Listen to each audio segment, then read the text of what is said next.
Yeah, my computer's just gone wacky. Okay, there we are. Good evening, everyone, and welcome to our sacred community. My name is Gretchen Feakston, and this evening, in shining the light on our community, I have the absolute pleasure of speaking with um, Krista Giannaka, I believe is how we say your last name. Giannak? Thank you so much. It's nice to meet you, Gretchen. I'm glad that Sophia brought us together. Yeah, Krista Giannak. Janet. Okay, thank you. I wasn't sure how to pronounce it, so I appreciate that. Totally fine. Welcome. I'm excited to have a discussion with you. I've been reading your bio and I am so excited to hear about all the things you've been doing. So you do blogs, ebooks, e-courses, website content, you craft customized content for the right audience, you work in, you have garnered media coverage for your clients in local newspapers, on television stations. You have a journalism background, including featured articles published in local newspapers, magazines, and hospitality industry trade journals, just to start with. And you are also the recipient of several awards, including the Dante Foundation Scholarship, the Moxie Mentoring Foundation Purple Pump Award. I like the sound of that one. And the Melville Chamber of Commerce Young Professional of the Year. You serve as Vice President of the membership of the World of Different Virtual Toastmasters Club, and you are a member of the Board of Directors of Suffolk Independent Living Organization, a nonprofit run by and for people with disabilities. You have a BA in Communication Arts and Psychology from Dowling College. That is quite a list of achievements, and I really want to find out how all of this story started for you. Thank you so much. What would you like to know? How did you start along this journey of yours? What was the impetus to get you moving in a direction of so much achievement in the areas that you're working in? Well, that's a very general question. I guess I can start anywhere. I've always had a story in my head ever since I was a little kid.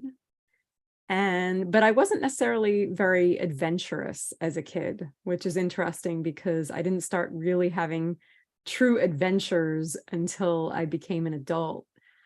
And I've found my confidence. When I was younger, as a kid, as a teenager, as a younger adult, I really struggled with sharing my story, actually putting my personal story out there, because I didn't want people, especially those people who never met me before, to think about my blindness first. I wanted them to see Krista Giannak, the writer, Krista Giannak, the creative, Krista Giannak, the person who is a deep thinker. I wanted them to see all of that first and not my blindness. So I would get frustrated when people would ask me the same old tired blindness questions, because I mean, ultimately underneath that sadness, underneath that frustration was some sadness, because I really wish that people already had some knowledge about blindness and about disability in general before they ever met me.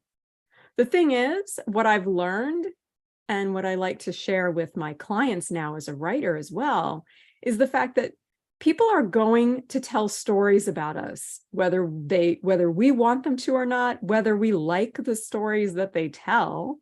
So we might as well influence the stories that they tell about us. We might as well direct those stories.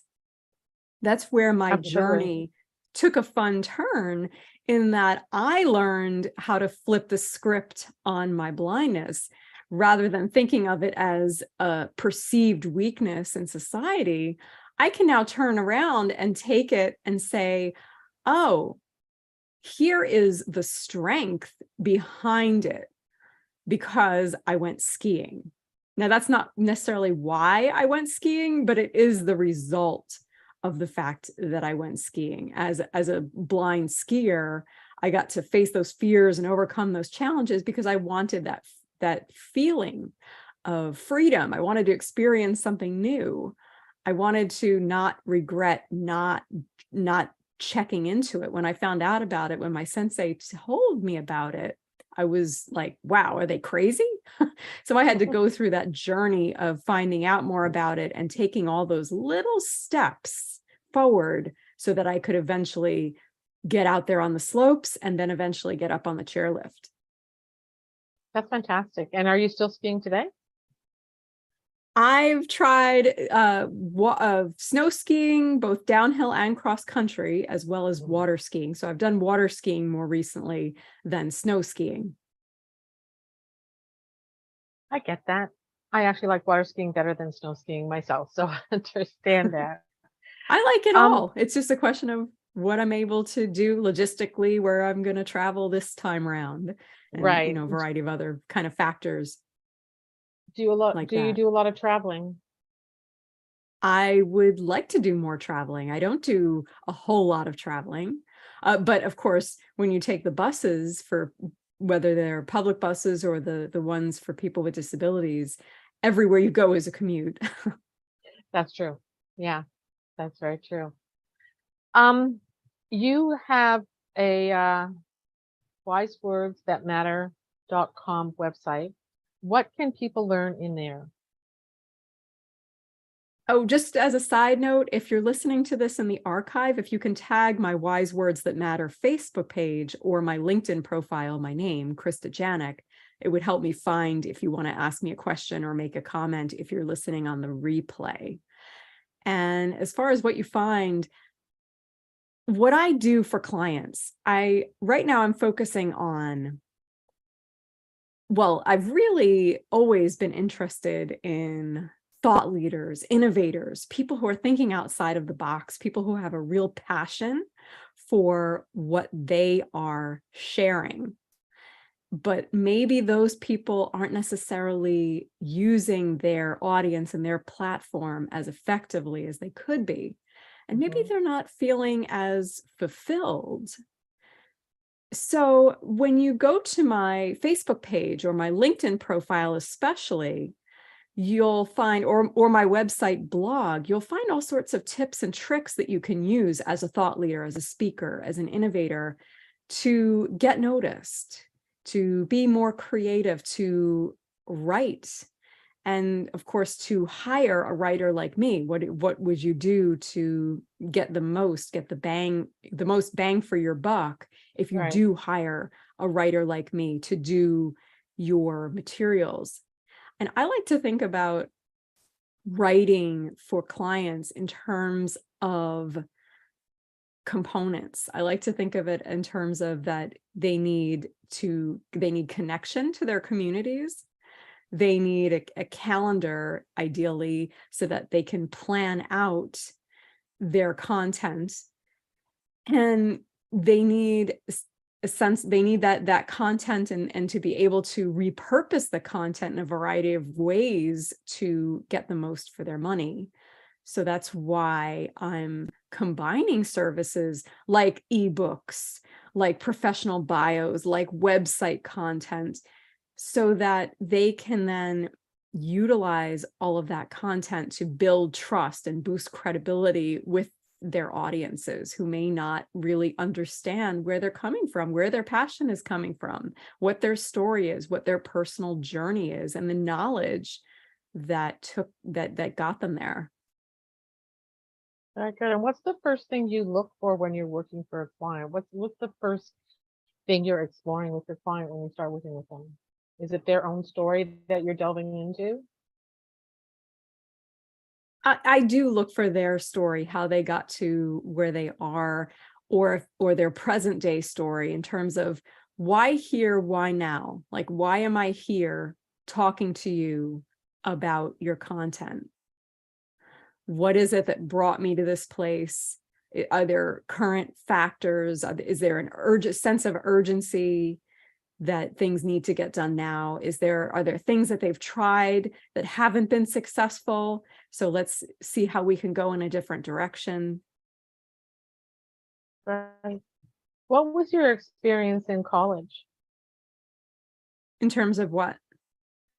Your personal relationships that you built in that environment and how difficult it or easy it was for you to manage that particular part of your life. I really enjoyed college because I'm a lifelong learner in that sense. I did find that a lot of what I learned in college was kind of well-rounded material, but not necessarily practical in my what I've learned about marketing and about storytelling. I've learned by doing, I've learned from reading the experts and listening to them. I've gone to loads of webinars and things like that since college because of that. And as far as personal relationships in college, I enjoyed being social and getting to know people. So, and also I enjoyed, because I went to a small school, I liked the personal attention that I got from professors. Nice. And what was the biggest fear that you had to overcome in order to get you where you are today?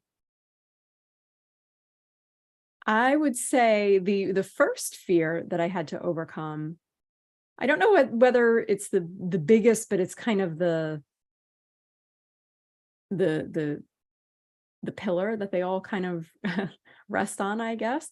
When I was a Mhm. little kid, I was afraid to walk around my block because even though plenty of other blind people I knew could walk around their blocks just fine, I was still afraid because I had all these crazy fears in my head, all these crazy thoughts that went through my head that weren't really rational. Mhm.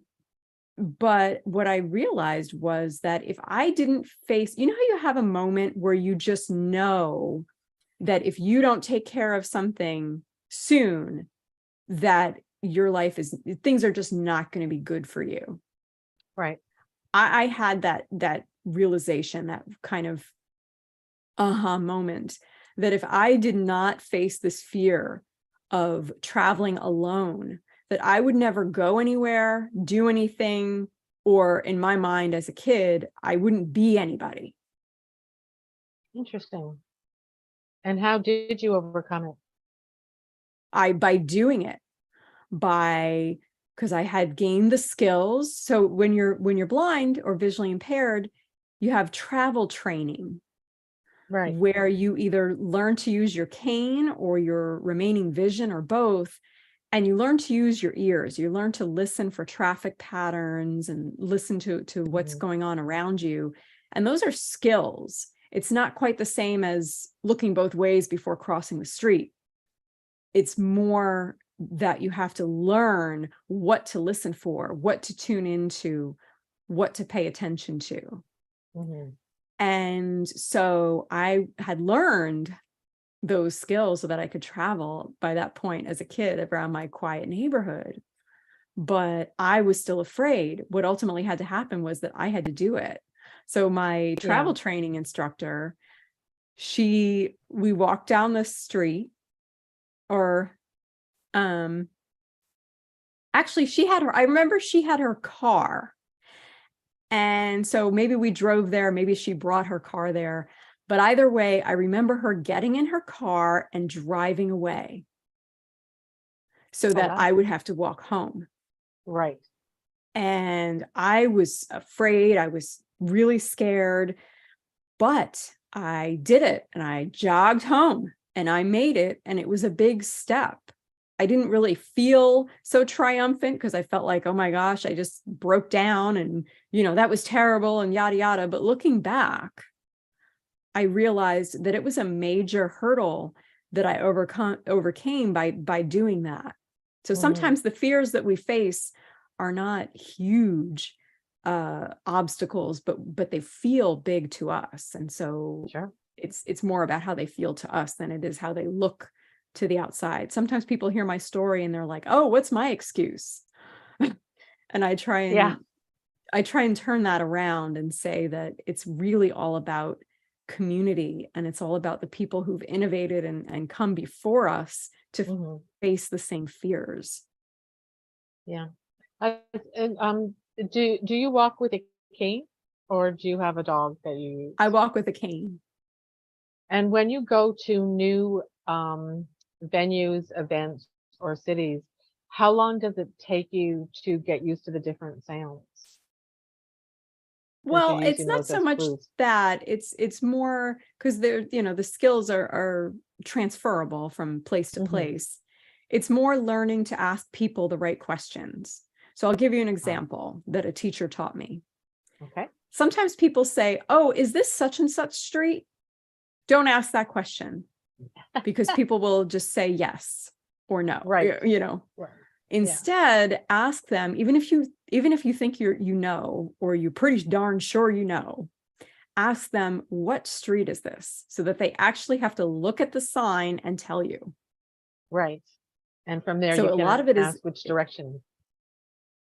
yeah. So a Yeah. lot of it is that understanding how to get the information that you need, or if there's no one around, understanding how to kind of gaining experience and learning to backtrack from where you came from, or Hmm. use clues around you, landmarks to say, okay, I know where I am approximately, or learning to use technology like GPS and, Hmm. all those different apps. I have so many different apps on my phone, and I I love bet you tech. do. That's also why what?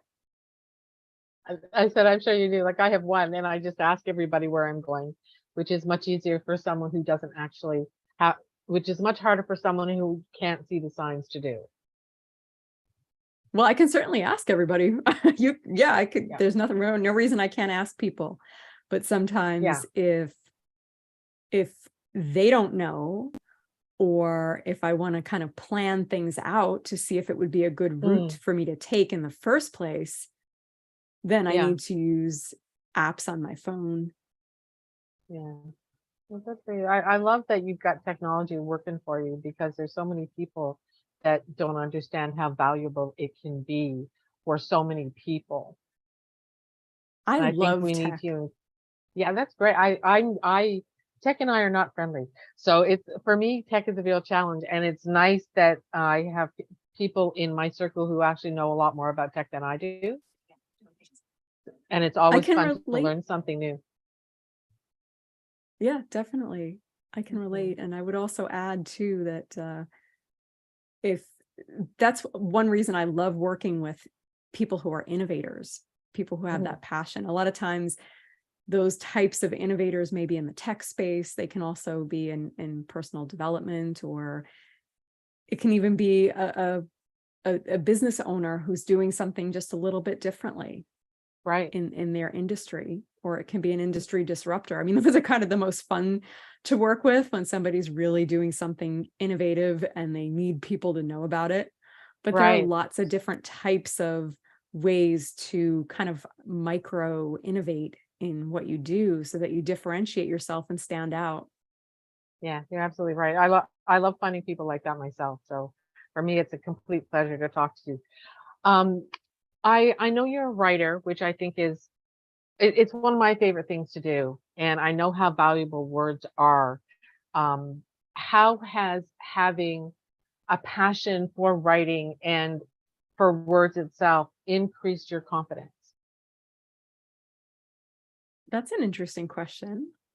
I it's interesting. You've asked questions that I don't think I've ever been asked before. I don't know that it's about self-expression. Mhm. So whether I'm speaking or whether I'm writing, if I'm expressing myself well and I'm feeling the flow of the words and I'm getting the feedback from people, or if I'm Mhm. expressing other people's ideas well and they're telling me, wow, you really understand where I'm coming from, then that can absolutely build confidence. That's the way I feel too. It's words are fun. I'm sorry. It's just a little thing I like to play with all the time. So it's nice to meet Yeah. someone who looks at words, and when you talk to people and you mirror back to them in a more succinct way what it is they're trying to tell you, it kind of gives me a little happy feeling going, yes, I get you. and let's work with that. Yeah, definitely. Sometimes Yeah. too, what I'll do is I kind of find what seem like inconsistencies or double messages in what people are saying.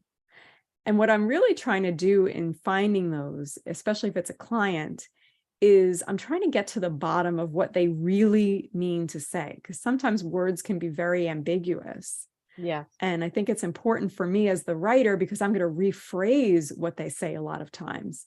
So it's important for me as the writer to differentiate, well, did you really mean this or did you mean that? Right. Clarity is key in any communication if we want people to notice what we're doing. So Absolutely. so that's what you're looking for when you're talking to clients, is that piece of clarity that can open up that conversation. Yeah, it's about the clarity, the connection, that calendar, and of course the content that you're putting out there. Kind of the Right. 4 C's.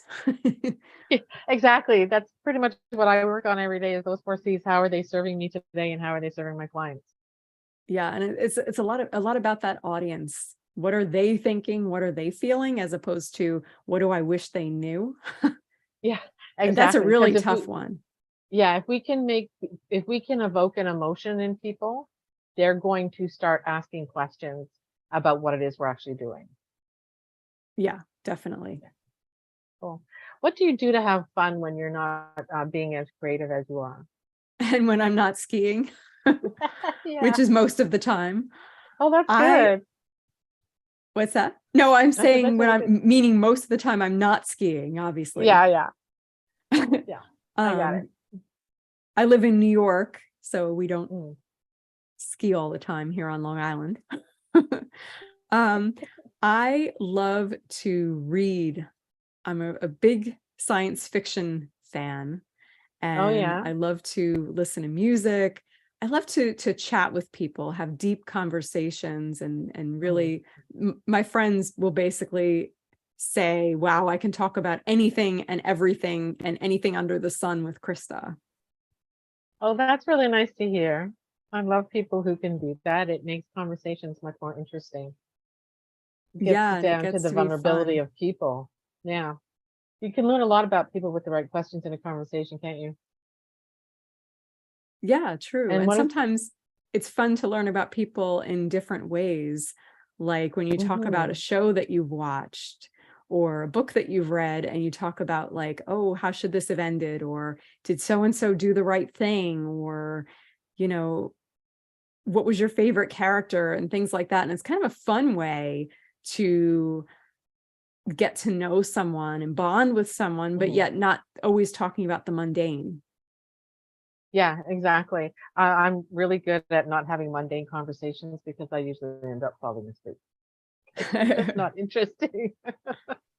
Yeah, I like having those conversations with my friends too. I think it makes for a richer relationship with the people that you want to spend your time with. Mhm. And I hope I transfer that to my clients as well, because my clients usually end up becoming my friends, which is just lovely. The circle. Um, what else would you like us to know about you? I would actually like to know what you do, Gretchen, because we haven't met before this meeting. So I'd like to find out Sure. more. I am a healer and a transformation coach, and a nurse, and I, through discussions, help people discover what they actually desire to have in their life, and then help them make a plan to achieve that. Okay, so we both have Whether that. go ahead. So we both have that discovery process in Yeah, common.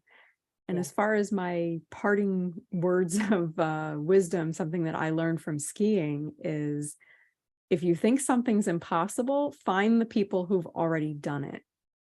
Exactly. Exactly. And this was most of the people that I work with are starting from a place that I know very well, because I had to, all the things I talk to my clients about are all the things I had to do to become who I Mm. am today. So I'm actually using my story and my own discovery to help people find their story and their new discoveries. Kind of similar in the sense that I had to stop hiding, stop shying away from my story, and start embracing it. from a different Yeah. perspective. That's Yeah. exactly what I help clients do, in the sense that they need to find the perspectives that build them up and boost their credibility, build trust Yeah. with their prospective clients. Yeah. Because the one thing I do know is that we all have stories that have been told to us that aren't true. And you have to kind of dig through those to find the beginning of your own story. And Oh, that's where yes. their personal clarity becomes their personal story, and they get to embrace all of who they are, use the experiences they had when they were young to find out what their actual desire is and live the life for themselves and not for other people. I love that, Gretchen. Well, thank you. So that's what I do in my life. And I'll tell you something, Krista, I have a whole lot of fun with it. I bet. I love to, yeah, I love to hear people's stories, where they come from, what they've discovered along the way, and how they can use all of those amazing things that they've done to really put themselves out there and shine like the amazing people that they are, because everyone has a story that somebody else wants to hear. That's a great point. And I'd like to say there's always an audience for every story. There is. And we need more people talking about their stories so that the rest of us become richer through their histories. That's true. So that's what I do. Thank you for asking. No one has ever asked me that before, so thank you very much. Can you tell me a little bit about the independent living organization that you work with? Sure. Suffolk Independent Living Organization is a disability rights and advocacy organization. So we are a nonprofit that it's really all about helping people with disabilities and giving them the tools they need for independence and success in the community. There are all Sounds kinds of amazing. things so independent living centers, regardless of what state you live in, you have an independent living center in your state somewhere. I'm pretty sure all 50 states have one, and they're really designed so that people with disabilities can help other people with disabilities. And of course, there are people without disabilities on staff as well. But the idea being that there's a saying, and I don't remember who said it, but it's nothing about us without us. Right. And the idea being that people with disabilities and those who work with them really bring insight and innovation that we can use to help one another. So it's all about, and we have all sorts of programs at Silo. I'm a board member there. Everything from helping people to get out of nursing homes when they don't want to be there, to providing them with assistive technology loans, helping them learn to advocate for themselves, helping them to find employment, especially I love because we this. work with students. Right. That's really exciting. I love to hear about these kind of organizations that are out there, because there aren't enough of them. And I would like to see more of them in my own city. I know we only have 2, and it's really hard to connect people to those organizations. We need more of them in Yeah, my I city. agree. I'm in Toronto. I'm across the lake for you. I'm in Toronto. Okay. So yeah.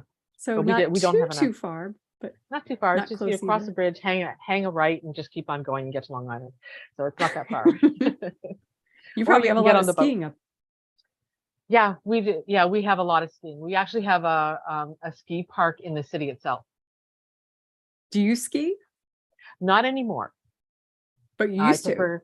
I used to. Yes, I skied downhill, cross country, snowshoeing, skidooing, you name it. I've been outside kid for a long, long time. But I don't, and I did water skiing too. And I don't do any of those things anymore. I just swim and walk. Maybe this is a silly question, but what's skidooing?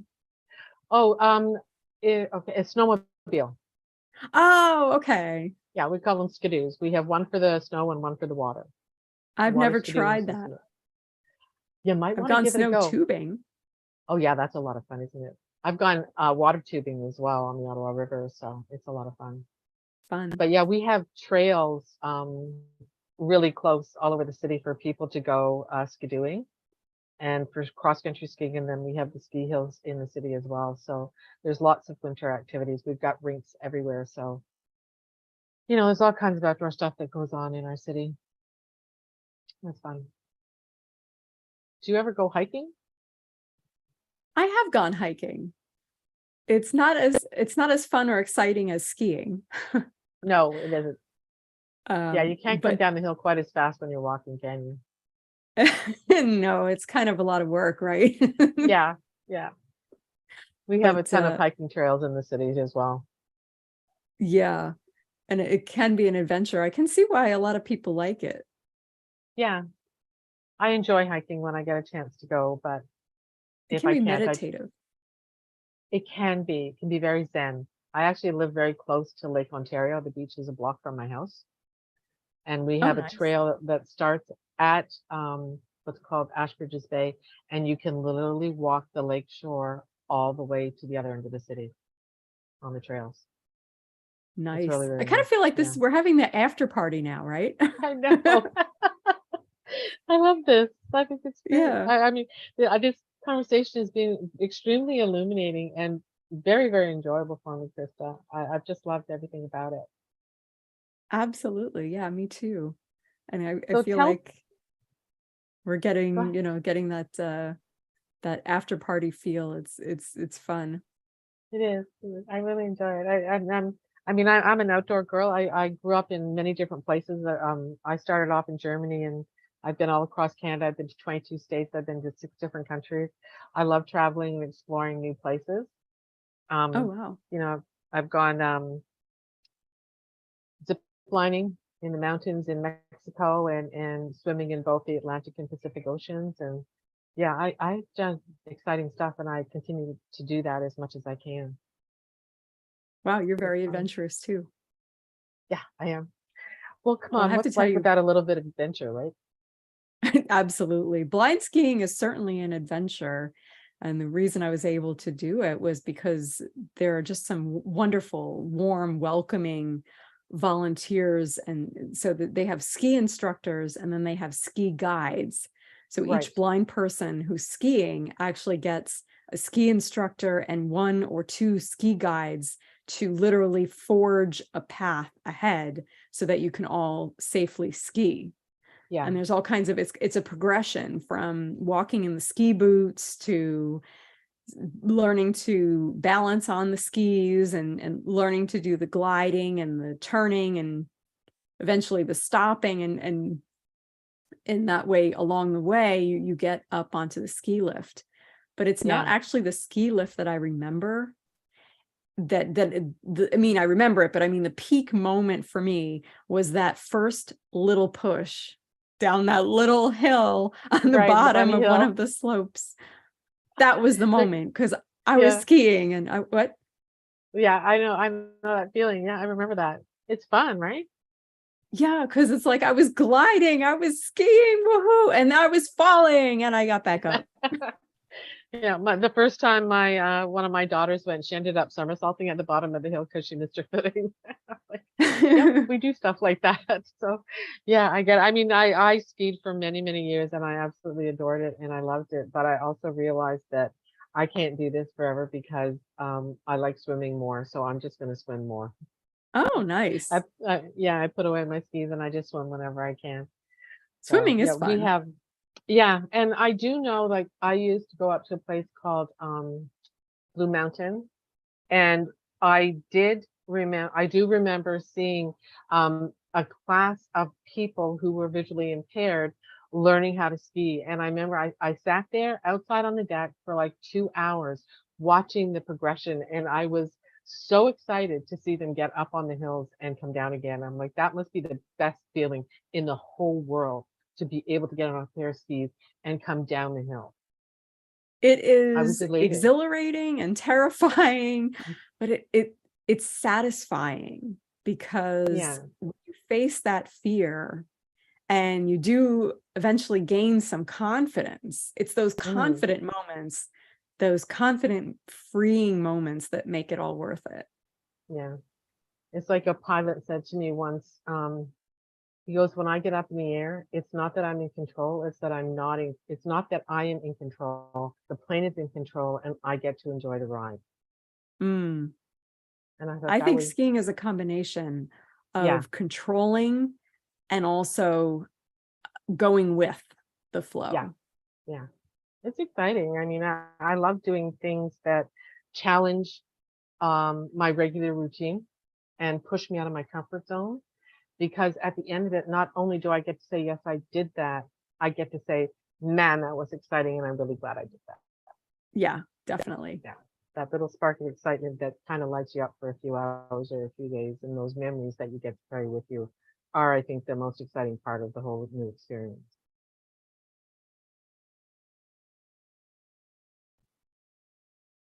Where can people find you, Krista? How can we get in touch with you? Wise Words That Matter on the web and on Mhm. Facebook, as well as my LinkedIn profile, Krista Giannak. You can also check out if you want me to keep in touch with you, you can download my free guide, the 10 tips to build trust with storytelling. I like that title very much. I am going to look into that because that's something that I need to work on. I want to thank you very much for this conversation, Krista. It has been amazing, and I have loved every part of it. Thank you very Thank much for you. being here with us. Thanks for having me. It was our pleasure. Enjoy your evening. You too.